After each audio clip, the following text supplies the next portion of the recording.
안녕하세요. 아내의 림프암을 항암 치료 없이 완전 관리시킨 면역 닥터 서재건 원장입니다. 지난 영상에선 항암제에 대한 내성 중 진짜 내성과 가짜 내성이 있다는 사실을 알려드렸죠. 아울러 가짜 내성 치료제가 세상에 나온다면 암 치료 영역에서 어떤 영향을 끼칠 것인지에 대해서도 비교적 알기 쉽게 설명드렸습니다. 이 영상 시청 전에 앞선 영상을 먼저 시청하시면 항암 치료에 실패하는 이유를 이해하시는데 도움이 될 것 같습니다. 가짜 내성의 개념이 암 연구 분야에서 핫한 개념이지만 그렇지 않더라도 저의 관심을 끌기엔 충분히 매력적입니다. 우리 몸이 가진 면역력으로 암을 치료하고 있는 저도 늘 항암 내성에 대해 고민하고 있기 때문입니다. 그래서 이번 영상은 2025년 4월 25일에서 30일까지 미국 시카고에서 열린 미국 암연구학회에서 발표된 가짜 내성 치료에 대한 흥미로운 연구를 소개시켜 드리려 합니다. 항암 치료를 받고 있는 암 환자와 그 가족이라면 눈이 둥그레질 만한 임상 연구라고 저는 생각합니다. 암 연구자가 아니라면 대부분 미국 암연구학회의 권위와 위상을 모르실 테니 이 학회에 대한 소개를 먼저 드리는 게 좋을 것 같습니다. 이 학회는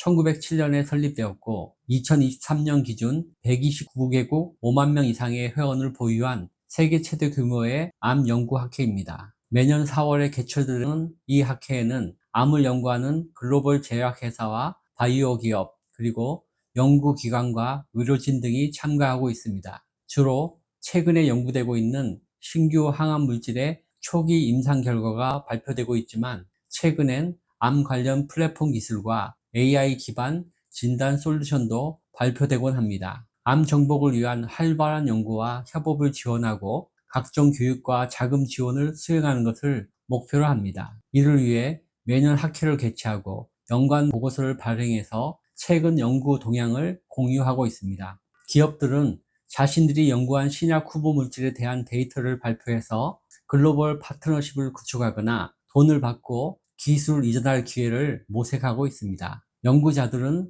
이곳에서 표적 치료제나 면역 항암제 같은 최신 암 치료의 기전에 대한 정보를 획득할 수 있습니다. 이 학회는 암 정복을 위한 글로벌 네트워크 핵심 플랫폼이고 연구자와 기업 그리고 투자자 모두에게 미래 치료 방향성을 제시하는 장이란 평가를 받고 있습니다. 금년 4월에 시카고에서 개최된 미국 암연구학회에 우리나라의 여러 바이오 기업과 연구기관도 참가했습니다. 그중 저의 관심을 끈 것은 단연 항암제의 가짜 내성을 치료하는 신물질 페니트리움이었습니다. 저의 기준에서 볼 때 놀라웠던 4건의 동물 실험 결과를 소개해 드리겠습니다. 첫 번째는 3중 음성 유방암에 널리 처방되고 있는 파클리탁셀 단독 투여군과 페니트리움 병용 투여군을 비교한 연구였습니다. 파클리탁셀 단독 투여군에선 암 사이즈 감도가 5% 미만에 그쳤고 폐전이는 오히려 115%나 증가하는 초라한 결과를 보였습니다.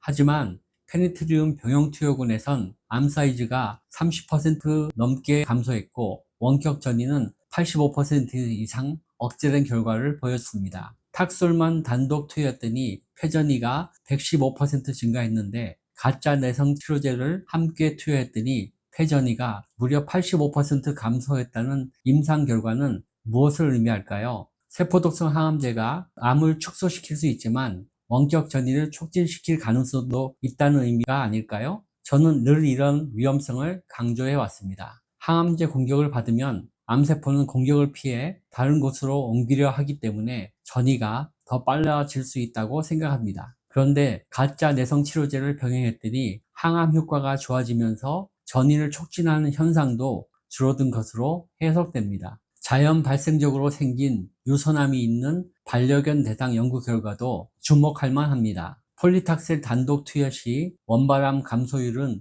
21%였으나 페니트리움과 병행했더니 38.7%까지 감소했습니다. 특히 주목할 점은 전이된 림프절 병변에 대한 효과로 병용 투여군에서 79%나 암의 부피가 감소했습니다. 이는 원발 종양보다 전이 병변에서 더 강력한 반응을 보인 결과로 페니트리움이 전이암 치료의 새로운 가능성이 될 수 있음을 시사합니다. 세 번째로 저의 관심을 끈 연구는 3중 음성 유방암 쥐에 대한 면역 항암제 병용 연구 결과입니다. 삼중음성 유방암은 면역항암제 단독요법에 대한 반응률이 낮습니다. 그런데 페니트림과 병행한 효과가 두드러졌습니다. 항 PD-1 단독 투여군과 비교했을 때 페니트림과 항 PD-1 병용 투여군은 종양 부피를 48%나 더 감소시켰습니다. 이보다 더 놀라운 건 단독 투여군에서는 관찰되던 폐전이가 병용 투여군에서는 전혀 보이지 않았다는 사실입니다. 병용한 경우에서 원발암 사이즈 축소도 훌륭했지만 전이암 치료 효과가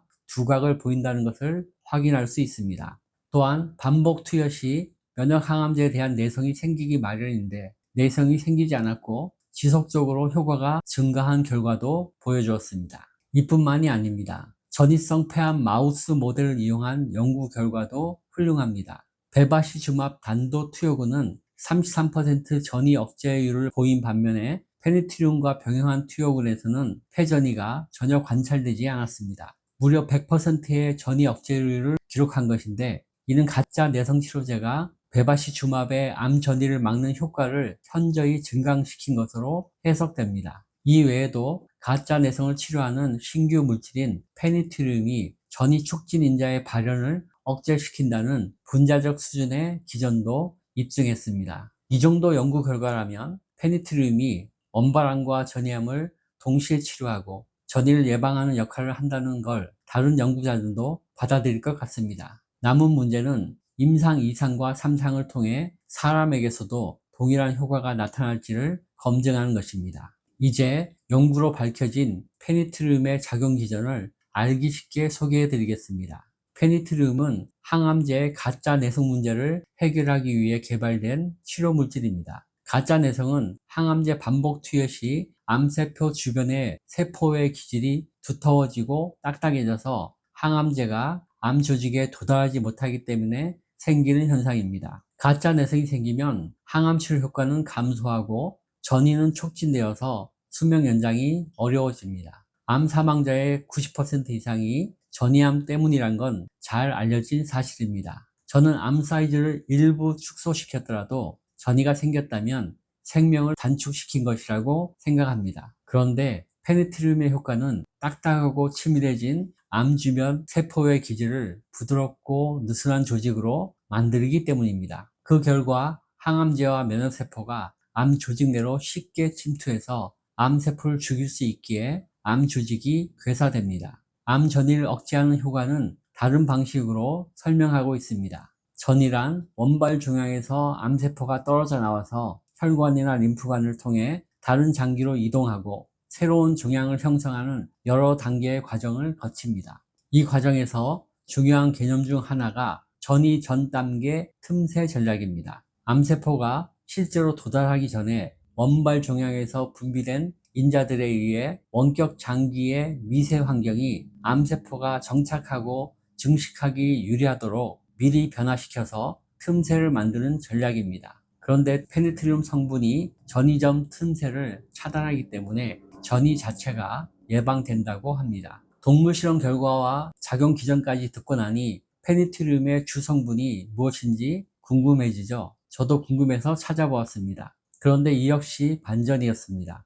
수년 전 약국에서 개구충제 풍기 현상이 있었던 걸 많은 암 환자분들이 기억하실 것입니다. 페니트림의 주성분은 구충제의 하나인 니클로사마이드의 화학 구조를 변형한 물질입니다. 니클로사마이드를 이미 수십 년간 기생충 치료제로 알려진 물질이지만 최근 암 미세환경 조절 능력이 발견되었습니다. 니클로사마이드가 안전한 구충제로 사용되는 이유는 생체 유용률이 매우 낮기 때문입니다. 물에 잘 녹지 않고 간과 장내 미생물에 의해서 잘 분해되기 때문에 체내 이용률이 10% 정도에 불과합니다. 니클로사마이드를 변형한 페니트림은 생체 이용률을 획기적으로 높이는 기술이 접목되었다고 합니다. 이 기술 때문에 암 주변 조직에 페니트림 농도가 빠르게 올라가고 축적되면서 암 주변 미세 환경이 암세포에게 불리하게 바뀌는 것입니다. 금년에 페니트림과 도세탁셀 병용요법에 대한 임상 1상 연구를 계획했는데 자진취하했다고 합니다.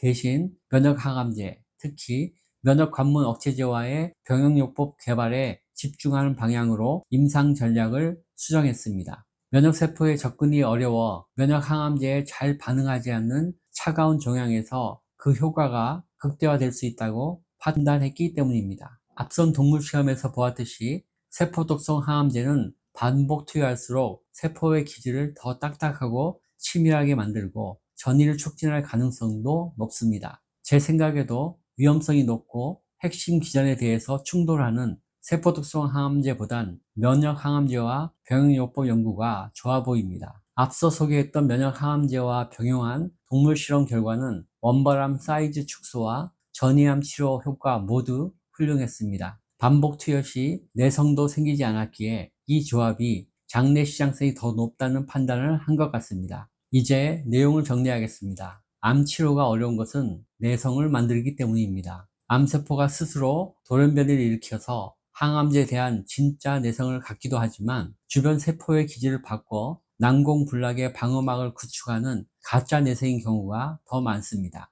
그동안 항암 치료에서 번번이 실패했던 이유는 진짜 내성보단 가짜 내성에 대한 대비책이 없었기 때문일 가능성도 높습니다. 다행히 국내 연구진이 흔한 구충제의 화학 구조를 변형시켜서 암세포의 방어막을 해체하는 신물질을 만들고 새로운 패러다임을 제시했습니다. 이 연구 결과는 세포독성 항암제 주도의 항암제 시장을 면역항암제 주도로 바꿀 가능성도 보여줍니다. 구충제는 우리 몸 안에 기생하는 기생충을 박멸하는 약물입니다. 암세포도 우리 몸 안에서 기생하며 성장합니다. 암세포를 박멸하는 효과만큼 중요한 게 있습니다. 암이 기생할 조건을 만들지 않는 것입니다. 저는 30년간 식이영양요법을 바꾸는 것만으로도 암세포의 미세 환경이 암세포가 생존할 수 없는 환경으로 변한다는 것을 확인해 왔습니다. 최근엔 양자파동의학적 방식으로 면역치료를 하면 암세포가 괴사하거나